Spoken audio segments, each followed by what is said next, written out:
Hi, you guys. Good morning, or good afternoon, or good night, whenever you're watching this. I just miss seeing you, so I'm pretending you miss seeing me. So I just want to start my little lesson off this way. I think today will be your favorite day of our online learning so far because we are going to review factoring, because that's one of our ways to solve quadratic equations. So this is going to feel like home to us because we were really good at factoring. It was what we were doing right before spring break, which is the last time we saw each other, which just seems crazy. I hope you're all doing well. I hope you're all staying active and healthy. And again, I just long for the day for us to be back in our classroom together. I just miss my mornings with you so much. But I'm going to now use my little dot cam here to take notes. Again, if you need anything, please feel free to email me, or we can do a Zoom meeting, or whatever. I'm here for you guys, so just know that, okay? Don't hesitate to ask, okay? But I'm gonna shift our camera, maybe if I can figure this out. Okay, there we go. Now it's back to my hand that you guys have seen a lot in the last 2 weeks. Here, I'm gonna zoom in just a tish. Okay, there we go. But we are gonna start, like I said, solving quadratics by factoring. So let's just kind of label how we've been doing it. So today is Wednesday, April 8th. Isn't it crazy? It's already April 8th. And we are reviewing factoring. Next week we'll solve quadratics by factoring, but today I just want to let's take a step back. Let's remind ourselves of what it's like to factor, okay? So let's review.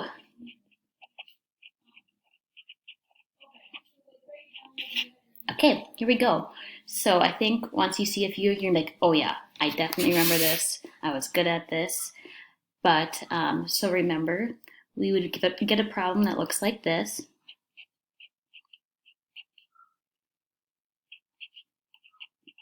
And our goal is to take this trinomial, because remember it has 3 terms, and then I want to put the parentheses back in. So I want those 2 parentheses back in. So we want to figure out, if I were to distribute those 2 binomials, what would make it so I get x squared plus 11x plus 24. So the first thing we did, what's going to have to go in this first spot? Well, what goes in this first spot is what multiplies to x squared, so we know that's an x and an x. And then we're looking at our signs. So I have a positive and a positive, so that makes our life really nice because we already know it's going to be a plus and a plus. Now the trickier part is I have to figure out what multiplies to 24. So some ways to multiply to 24 is 1 and 24, 2 and 12, 3 and 8, 4 and 6. And again, you won't even have to list all those out because you'll remember what to do. But now we're thinking, out of all these pairs of numbers, which ones would add to 11? Well, that would be these 2 right here, right? 3 and 8. So I'm going to put my 3 and my 8. And the best part, remember, about factoring, guys and girls, is that we can check it. So 3 times x is 3x.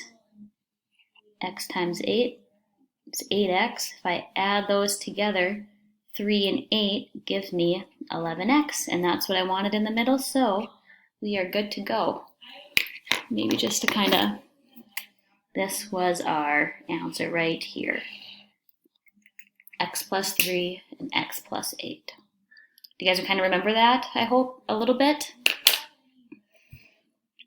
Okay, another one we can try together. Let's do x squared plus 6x minus 27. So again, we're going to start with our parentheses because that's what we want to end up with. And we're thinking what times what's going to give me x squared. And we know that's an x and an x. But now it's a little more complicated because look, I don't have 2 of the same signs. I have a positive and a negative. And remember, the only way to multiply to a negative number is a positive and a negative. Okay, now if we brainstorm some ideas how to multiply to 27, I have 1 and 27 and 3 and 9. So what's nice is, look, we just have two options. Now which ones would add or subtract to a positive 6? Well, that would be 3 and 9. So I know it's 3 and 9 because I have a difference of 6, but which one would I want to be positive? If I want a positive 6. The 9, right? Because 9 minus 3 is a positive 6. And again, let's just check real quick because it's an easy step to know we're doing it right. 9 times x is 9x. X times negative 3 would be negative 3x. If I add 9 plus negative 3, I get 6x, which is what I wanted in the middle. So again, we are golden. There we go. Okay, let's try another one. I'm gonna shimmy my paper down a bit here. Okay. Let's try x squared minus x minus 20. So again, put your parentheses in, that's what we want. I want to get to an x squared, so that's an x and an x. But now I have a minus and a minus. So again, the only way to multiply to that negative number right there, folks, is that plus and minus. Now let's think of some ways to get to 20. We have 1 and 20, 2 and 10, and our last one is 4 and 5.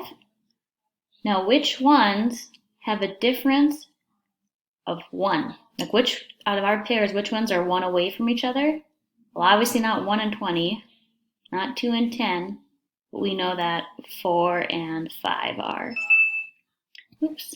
Sorry, kids, just ignore that email. Now from here, we got to decide which one's going to be positive, my 5 or my 4. Well, think I want a negative 1, so I know I want my bigger number to go with the negative sign and my 4 to be the positive. And again, let's just check quick.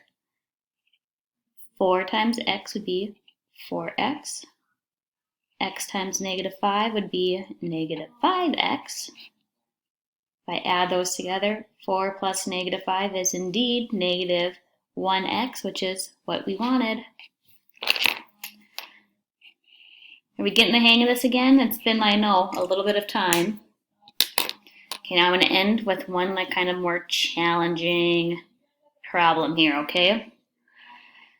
So we love it when we just have that first number is just an x. But remember, we kind of ended on some hard ones when we had a number out in front of that x squared.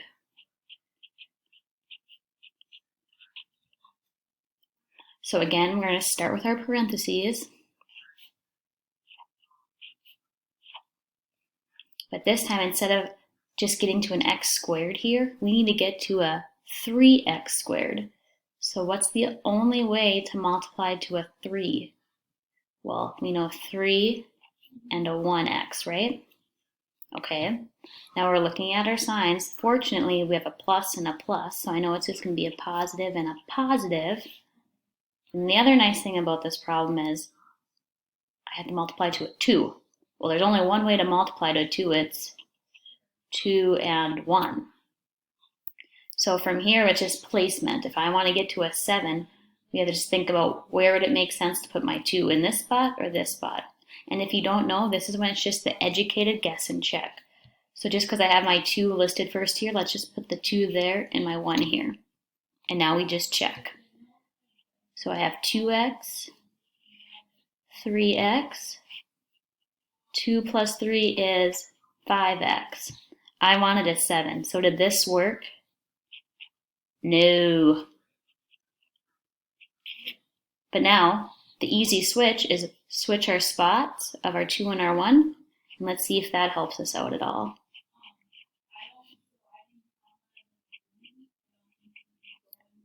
Okay, so now if we try this and check it out, I'm going to get x, or 1x, And then 3x times 2 would be 6x. Oh, running out of space, running out of space. Okay, add them together and I get 7x. Is that what we wanted? Sure is. Here we go. Good work, team. Okay, nice work. I'm gonna flip you around real quick and you can see my face just because I miss you all so much.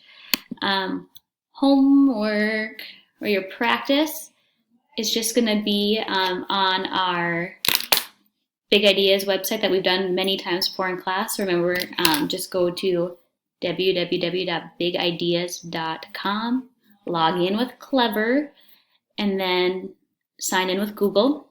And I will title the assignment Review of Factoring. It's very basic, okay? Do that for me. Have a super Easter weekend or holiday weekend, and we will see you not until a week from today, next Wednesday, because we don't have class on Monday. So be good, and we will chat real soon, okay? See you later.